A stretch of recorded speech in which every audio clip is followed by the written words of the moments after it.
Wanna make you happy and then she goes. 나만 혼자 남겨뒀어. 대화가 필요해. 너 먼저 나에게 말해봐. 너와 나의 이 관계가 달라졌음 해. We're out of time, so tell me you want more.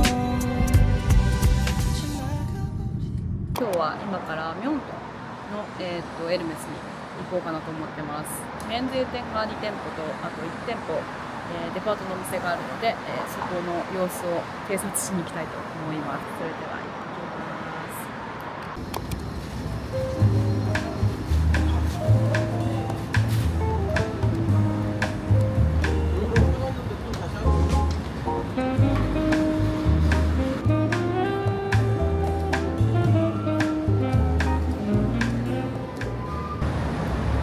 ロッテの免税店見てきたんですけど、イーンザループとかだったんだけど、ピコタンだったりとかミニエブリンとかはなかったかな。あんまり今日は品揃えが良くなかったかもと思いました。で、あと、ちょっと迷ったのがシェーヌ・ダンクルの、ネックレス、ファランドールの長いネックレス、多分あれは120ぐらいかな。はい、それもあったのでちょっとそれは迷いました。というわけで2軒目、新世界かな、行ってみたいと思います。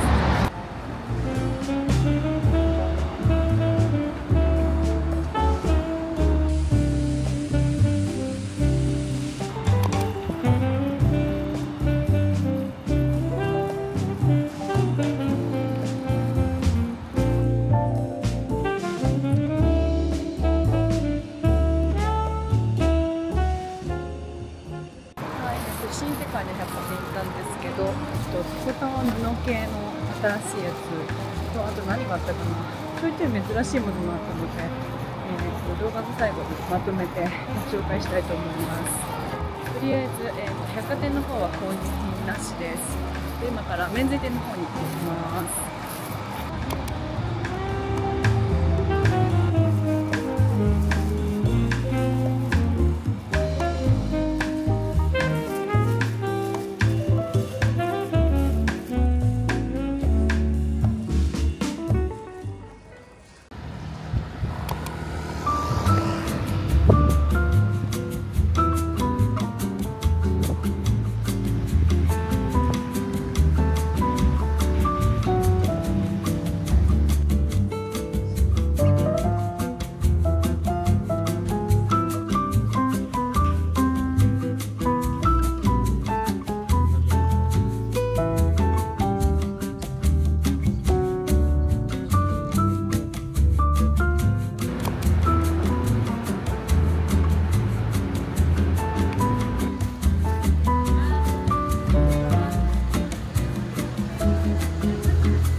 免税店で買えました。バッグ、結構人気のやつ買えたので、また購入品の紹介は動画の最後でご紹介したいと思います。あ、すごいびっくりした。まさかあると思わなかったので、はい、カンナムに戻りたいと思います。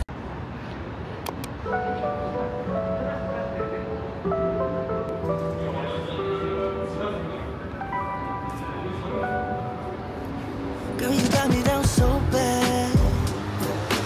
I can't say enough. She pull up with that new thing. Please don't fall in love, 'cause I think of you all day. Yeah, I was running through my brain, can't be nothing. 'Cause I just know you got me thinking about forever. Got a crush, crush, crush on you. I just wanna be your only crush, crush, crush on you. I'm not the type to give it in, read it out till you're mine. Let me tell you now, I got a crush, crush, crush on you. When I was looking outside, girl, you got me lost in your eyes. I got you when you're falling. Just know that I won't be here for long. Thinking of you all day, yeah, running.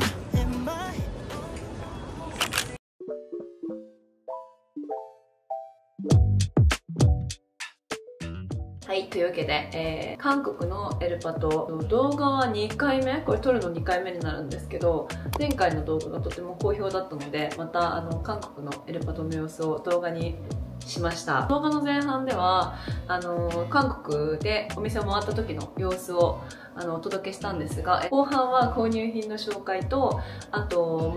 店舗ごとにどんなものがあってとか、SEさんと話してて新しく知ったことだったりとか、なんかそういうこともシェアできたらなと思っています。というわけでまずは、購入品の紹介からいきたいと思います。バッグ1個買いました。今回は店舗で色のチョイスがあったんですが、私が欲しかった探してた色がなくて、代わりに友達が欲しいって言ってた色があったので、それを代わりに購入していいかっていう風に相談したらいいよっていうことだったので、友達の購入品なんですが、今回許可を取って開封させてもらうことになりました。はい、ありがとうございます。どれからいけばいいんだろう。先に大物開けちゃった方がいいかな。はい、というわけで、はい、早速ですがバッグの開封です。箱で多分もう分かる人は多いと思うんですが、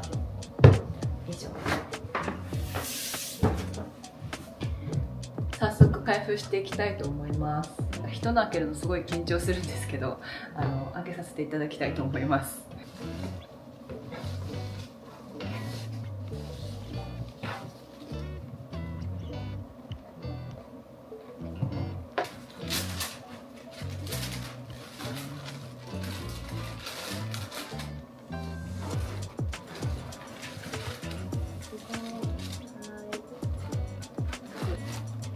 はい、で今回変えたのは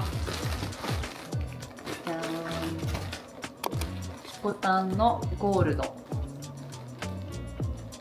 18センチPM サイズですね。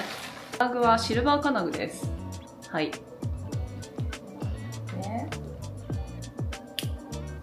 こんな感じです。かわいい。やっぱサイズ感18センチいいですね。私ゴールド同じ色のピコタン持ってるんですけど、22なのでちょっと大きいんですよね。やっぱり荷物が多いので22の方が使いやすい時はそっちを使ってて、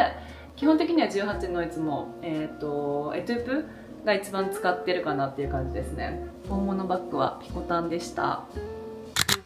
ピコタンは表に出てなくて在庫を聞く感じでした。で在庫を聞いて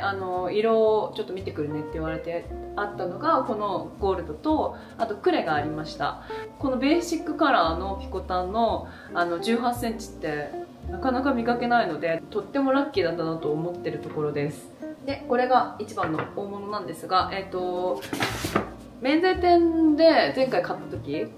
前回ミニエブリン買った時も同じだったんですけど、言われたのがバッグだけでは買えないよっていう風に言われていて、普通にそれは明確に言われました。免税店は US ドルでお会計なので何ドル分ぐらいっていう風に向こうから提示がありました。皆さん気になる課金額なんですけど、シェアすると2000ドルって言われました。だから大体30万円ぐらい。課金のアイテムはポーチとファッションジュエリーのピアスとネックレスと、あとツイリーを選びました。でそれでちょうど2000ドルぐらいになったかなっていう感じです。今回滞在の前半はもしラッキーで無課金で買えたらいいなと思って、一応無課金チャレンジはしてたんですけど、課金ありで、ピコタンを買うことができました。で滞在の後半は、ちょっとガラリとテーマを変えてバックバッグに一回ちょっとフォーカスしてエルパトしてみたらどうなるかっていうのをやったので、それの動画はまた、別に作る予定があるので、そちらも楽しみにしていてください。はい、というわけでひとまず、購入品の紹介は以上です。はい、また急に背景が変わってアメリカの家に戻ってきたんですけど、滞在中にあまり時間がなかったので開封動画までしか撮れなかったので、動画の後半ではいつも通りどの店舗にどんなものがあっただったりとか、あとは今回新しく聞いた情報だったりとかをシェアできたらなと思っています。毎回エルパトの動画では言ってるんですけど、今から例えば店舗にこういう品物があったみたいな話だとか、あとは、店舗ごとにルールがあったりとかして、それについても触れるんですけど、お店によってだったりとか、もちろん担当する SA さんによって結構違うなというふうに思ってるので、参考程度に聞いていただければなと思っています。今回は8店舗回れたのかな。市内の7店舗と空港の1店舗の合計8店舗を回りました。韓国は、ソウル市内に12店舗と、あと空港に1店舗あるので、全部で13店舗ですね。ある中の8店舗回れたという感じなので、それぞれ、店舗にどんなものがあって、どんな感じのテンションだったかみたいな話をサクッとご紹介できればなと思っています。はい。順番でご紹介していくと、まず、ミョンドンのロッテ免税店に行きました。で、ロッテ免税店はいつもだと結構、私が行くタイミングは、フリーのバッグ多いイメージだったんですけど、今回はあんまりなかったです。で、なかったとはいえ、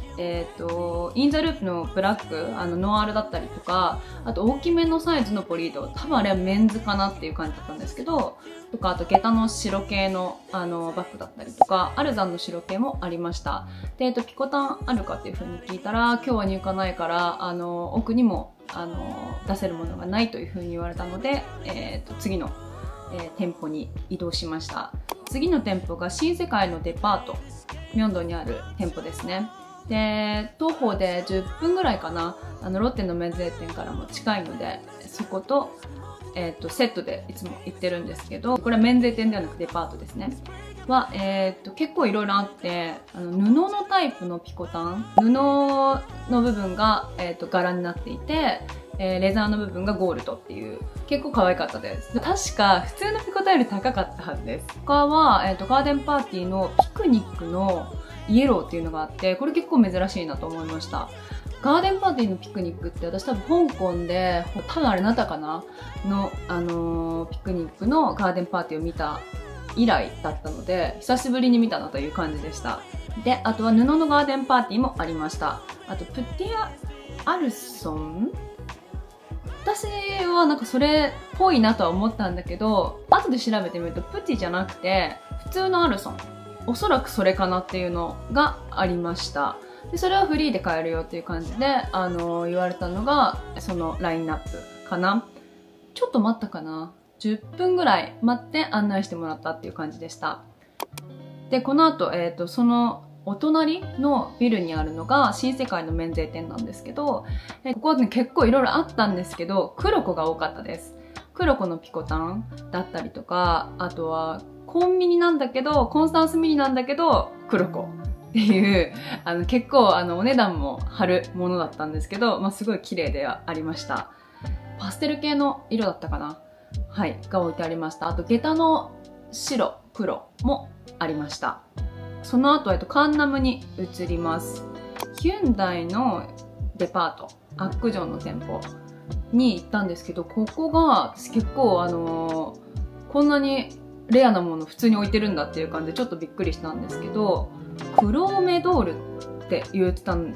ですね、店員さんが。で、私これも写真出しとくんですけど、実はこれネイビーのボックスなんですね。要はレアなバッグなんですけど、普通に買えるものとして置いてました。黒と青の2色があって、可愛かったんですけど、で、ネイビーボックスっていうことにかなり惹かれてはいたんですけど、ちょっとね、肩掛けのバッグにしては、カチッとしてて重いかなと思ったので、私は見送りました。で、あとは、なんだっけな、名前忘れちゃった。ごめんなさい。調べておくんですけど、普通の、なんていうんだ、つるっとした革の A4 サイズが入るぐらいのトートバッグなんですけど、それのローズ桜が置いてあって、それすごい可愛かったです。で、あとは、シルク系のバッグだったりとかは、普通に買えるよっていう感じで置いてあったのと、あと、コンスタンスエラーのクロコがあったのも、結構レアかなと思いました。で、クロコはね、やっぱり値段が、ぐんと上がるので、見せてはもらったんですけれど、ちょっと私には早いかなということで、お断りしました。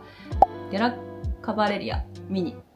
の、これも黒子のブルーだったりとか、あとアルザンのカーキっぽい色かなもありました。で、その後は、メゾンですね。メゾンは今回も担当の人が一応担当の人っていうのがいるんですけど、今回もまた会えなくて、で、普通にフリーで入って、なんかね、メゾンって混んでる時、表の入り口が閉まってて、最初閉まってるのかな、今日クローズだったかなと思って、ちゃんとこう見てみると、裏の駐車場の方が、メインエントランスらしくて、そっちで、順番のその整理券を配ってるから、そこから入ってくださいっていう風に書いてありました。接客ができる SA さんを待って、案内してもらうっていう感じの流れです。男性だったかな？そう、初めて、接客してくださった方なんですけど、メゾンはかなり店舗が広いので、普通に探してたものだったりとか、チャームだったりとか、ジュエリーだったりとかも欲しいもの結構いろいろあったので、その在庫を聞いたんですけど、今回はね、あんまジュエリーがなくて、特にシルバー系はほぼなかったですね。で、バッグのコーナーに連れてってもらって、フリーで置いてあったのが、ピコタンのノワールがあったんですけど、ピコタンタッチっていうのかな、黒子の、手持ちのものがあったんですけど、値段を聞いたら80万ぐらいだったので、ちょっとピコタンに80万は高いなと思ったんですけど、すっごい可愛かったです、それは。コンスタンスのミニじゃなくて24の方は、またこれも黒子が普通に置いてあって、買えるよっていう風に言われたんですけど、韓国ってなんか黒子普通に置いてあること多いですね。で、あとはリンディのグリーン。ミニじゃなくて普通のサイズのリンディのグリーンと、あと下駄はなんかブルー。結構鮮やかなブルー。と、あとバーンキャトルのグレー系の色かな。と、あとアルザンのブラックがありました。で、その後が、新世界のデパートが、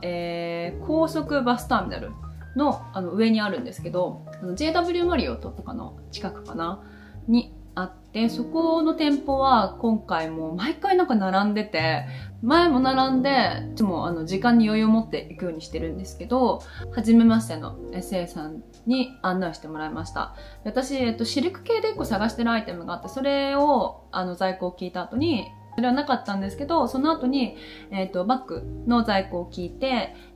見せてもらったのが、トレンチのボリードがあったんですよ。で、ボリードの25かなミニじゃない、その1個上のサイズのトレンチのボリードがあって、めちゃくちゃ可愛くて、買うのすっごい迷いました、これ。今回、実はバッグ2個買ってて、で、そのちょっと、個数の制限とかについては後で、詳しく話すんですけど、カード切れないかなと思って、今回は諦めました。でもすっごい可愛かったです。トレンチのボリード。友達にも、これ買った方がいいかなって、LINE したぐらい迷いました。で、あと他は、他の店舗にもあったピコタンの柄がついてるタイプの、レザーが黒とゴールドの2色がありました。インザループの大きいサイズのグレー。あとパブリックその布のインザループもありました。で、あとはコンスタンスはこれ黒子だったんですけど、結構鮮やかなブルーのものがあったり、あとはデラカバレリアのイエローとかがありました。はい。あと最後がギャラリア。キャンバスの緑系のガーデンパーティーと、あとインザループの黄色、キャンバスのガーデンパーティーのハンドルが黒のレザーになってるやつが普通のサイズですね。大きい方のサイズ。と、あとはバンケトルのエトゥープなどなどありました。で、これも全部フリーで買えるもので置いてあった感じです。カンナムは以上かな。で、あと、シンナの免税店。シンナホテルの隣に併設されてる免税店なんですけど、ちょっとこれ離れてるので、バスか、いつもウーバーで行くんですけど、そこで、今回先ほど紹介したピコタンを買いました。で、ここにあったのが、この日は2色あって、今回買ったゴールドと、あとね、クレもあるって言われたんですよね。で、クレは前回、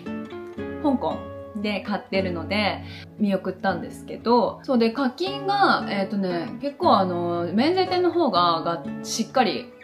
この額課金してねっていう風に言われる印象で、ピコタンはちなみに今回2000ドルでした。で、前回の動画にも出てたんですけど、エブリンの、TPM は500ドルだったかな。で、そのピコタン2色以外だと、アルザンのミニの黒とか、あとはインザループの黄色、あとはトート、A4 サイズが入りそうなトートのゴールドと、多分ナタかクレかなっていう色、白系の色、あと下駄は白、あとガーデンパーティーの小さいサイズの布の素材とレザーがミックスになってるやつ、これもすごい可愛かったです。で、最後空港なんですけど、エコタンのエトゥープのシルバーの金具があって、でもサイズが22だったんですねがありました。あとはエブリンの29のエトゥープのゴールド金具も置いてありました。で、なんか聞いた話によると、結構空港の免税店もがっつり課金額をしっかり言ってくるそうなので、はい、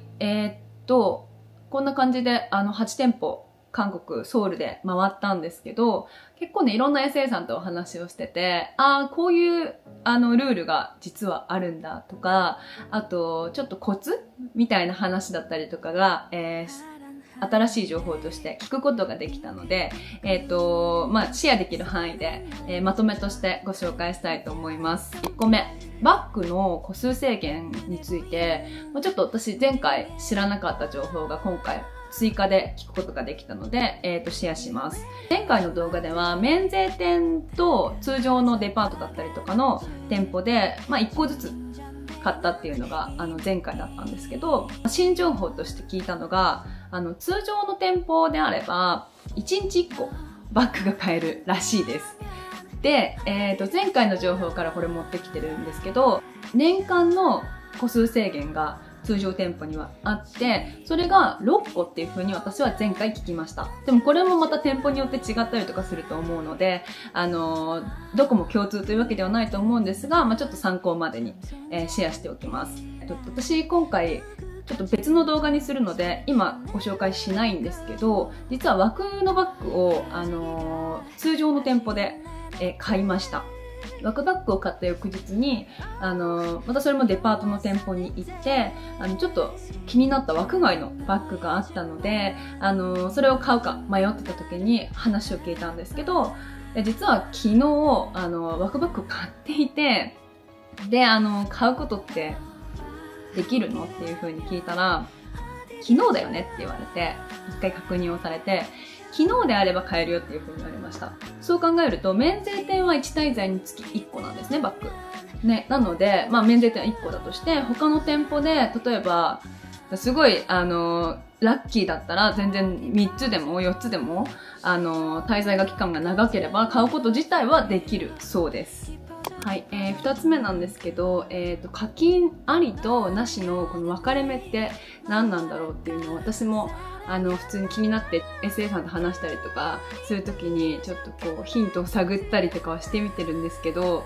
結論から言うと、で、これ本当に国によって違って、これ韓国はっていう話なんですけど、韓国の場合は、私の経験上、棚に普通に置いてあるもの、かつ、ディスプレイオンリーの札がついてないものであれば、基本的に、課金なしで買えるっていう認識です。で、逆に、裏から出してもらうものだったりとかは、基本的には課金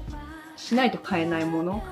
っていうのが、今まで経験した中で言えることかなと思ってます。ミニボリードを前回買った時はデパートで普通に棚に置いてあったものを買えますかっていう風に聞いたら課金なしで買えたんですけど、今回のピコタンだったりとか、あと前回のミニエブリンは裏から出してきてもらったものなので免税店だったんですけれど、課金額をこれだけねっていう風に明確に、提示されました。なので、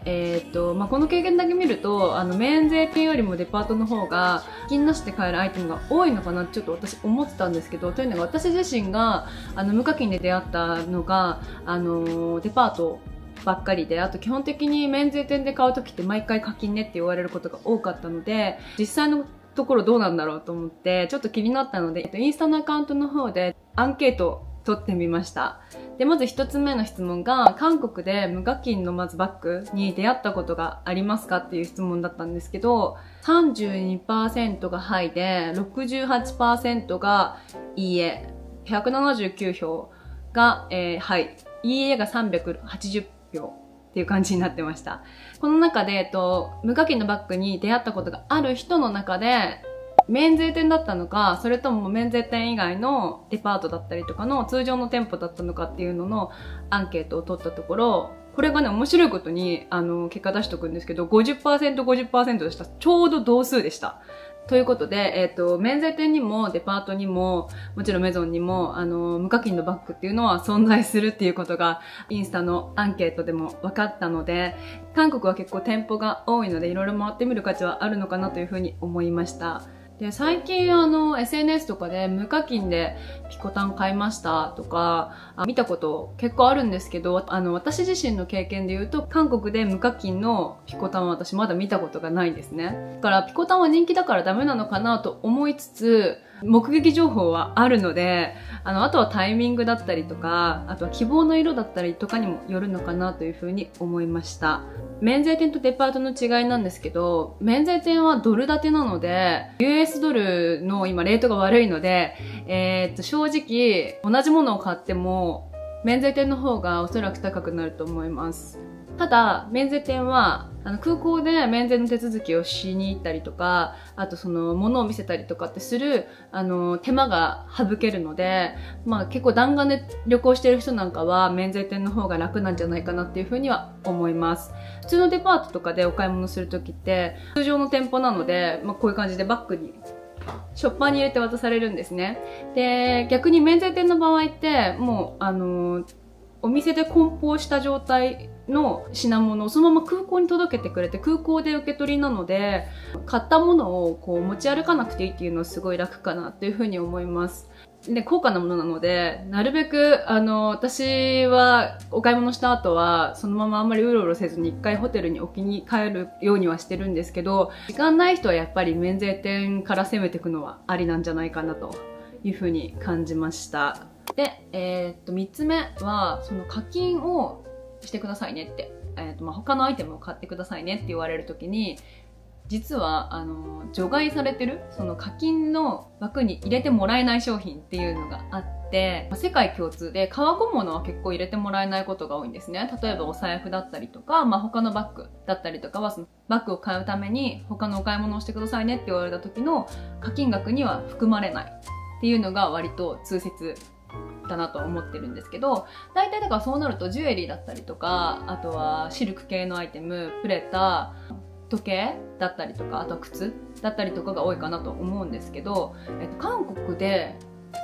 言われた韓国ルールだと思うんですけど、シェーヌ・ダンクルのシルバーは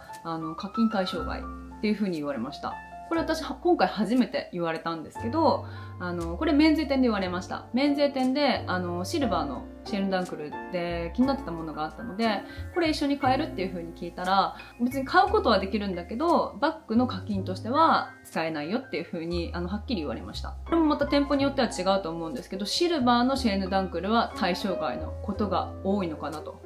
思ってます。実は前、ゴールドのシェーヌ・ダンクルのアイテムは普通に課金として使えたので、多分シルバーだけなのかなっていうのが今私の経験上お伝えできることっていう感じです。4つ目なんですけど、これは割とどこの国でも共通してるんですけど、ディスプレイに出てなくても結構奥から出してもらえることって意外と多くて、で今回のこのピコタンもそうなんですけど、普通にディスプレイには出てなかったです。この色もこのゴールドもこれもあるよって言われたクレも出てなかったんですね。ただし、裏から出してもらえるものっていうのは基本的に人気のアイテムなので、基本的には課金いくらねっていう風に言われる可能性が高いと思って聞いた方がいいと思います。で、私自身前回ミニエブリンを、免税店で買った時も、今回ピコタンを買った時も